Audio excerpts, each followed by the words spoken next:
He had 15 seconds to live, and he was too busy chasing a like to notice the hit squad. You're watching this because you're curious, but in 2017, 1 million people watched Juan Luis Lagunas Rosales for the exact same reason, and their curiosity is exactly what killed him. While he stood in a neon-drenched bar in Jalisco, vibrating with bass and the smell of expensive tequila, 4 men with rifles were walking through the front door with a singular, surgical purpose.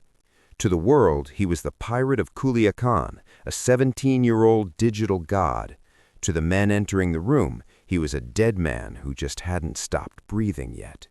If you think your screen protects you from reality, stay tuned, because Juan made the same mistake, and it cost him 18 bullets to the face.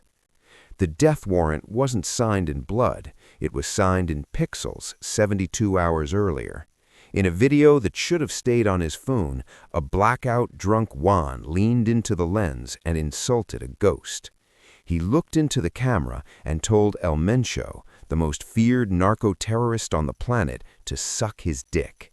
It was a 6-word sentence that traveled across Mexico faster than any apology could. As the upload button turned green, a stopwatch started in the dark corners of the Jalisco New Generation Cartel. The internet laughed, the views spiked, and the most dangerous man in the world decided that the pirate was officially out of time. This wasn't just a lapse in judgment, it was the ultimate glitch in the digital age. Juan built an empire on unadulterated chaos, convincing himself and 1 million followers that being 17 and reckless was a bulletproof career path. He rose from the sun-scorched dust of Sinaloa, a boy abandoned by his parents who traded a school book for a car wash sponge. In a place where hope is a luxury, Juan discovered a weapon more powerful than a gun. He had absolutely no shame. He didn't curate an aesthetic, he broadcasted his own destruction, posting videos of himself passed out in vomit and surrounded by weapons he didn't own, becoming a digital gladiator for a crowd that was secretly screaming for blood. By the time he became El Pirata de Culiacan, Juan was monetizing the very things his grandmother probably prayed he'd escape. He forgot the golden rule of Mexico. Sinaloa isn't a simulation. This is a land where 69 people are erased from existence every single day, and where flashing a gold-plated Ferrari isn't a vibe, it's a declaration of war. Because the police did nothing, Juan's teenage brain reached a lethal conclusion. He was untouchable. He believed the algorithm was his shield, failing to realize that to stay viral, you have to outrun the boredom of an audience that eventually wants to see the crash. The crash came on December 18th.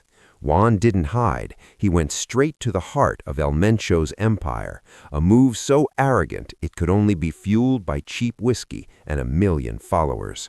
At 11 p.m., the music was drowned by the sound of crashing doors and high-caliber gunfire. The hitmen didn't spray the crowd. They were surgical, walking directly to the boy and shredding his reality. When the smoke cleared, the fame was gone, the friends had vanished, and the only way the coroner could identify the body was by the tiger and pirate tattoos on his arms. The tragedy is that Juan knew he was drowning. Shortly before the end, he spoke about changing, about singing, about finally becoming a kid again. But the machine wouldn't let him.